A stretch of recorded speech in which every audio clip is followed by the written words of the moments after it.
वाशिम जिल्ह्यातील सगळ्यात मोठ्या पैनगंगा नदीवरील कोल्हापुरी बंधारे पाण्याअभावी कोरडे ठाक पडलेत। यामुळे या बंधाऱ्याच्या पाण्यावर अवलंबून असलेली पैनगंगा नदीकाठची शेकडो हेक्टरवरील रब्बी पिकं धोक्यात आलेली आहेत। यामुळे या पिकांच्या उत्पादनावर अवलंबून असलेल्या शेतकऱ्यांचं मोठं आर्थिक नुकसान होणार आहे।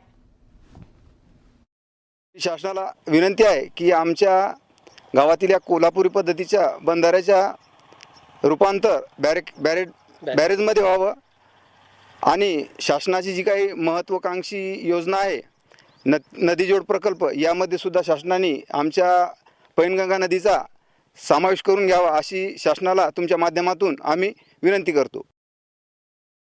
वाशिम जिल्ह्यात सर्वात मोठी जी नदी आहे ती पैनगंगा। या पैनगंगा नदीकाठच्या हजारो शेतकऱ्यांना सिंचनाचा फायदा व्हावा यासाठी जवळपास 40 वर्ष अगोदर बारखेड, भापूर, धोडप, आसेगाव, मसलापेन यासह 6 ठिकाणी कोल्हापुरी बंधाऱ्यांची निर्मिती करण्यात आली होती।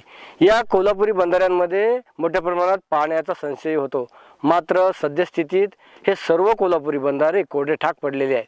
पैनगंगा नदी असून एवढी मोठी नदी आहे, मात्र या नदीमध्ये सद्यस्थितीत एक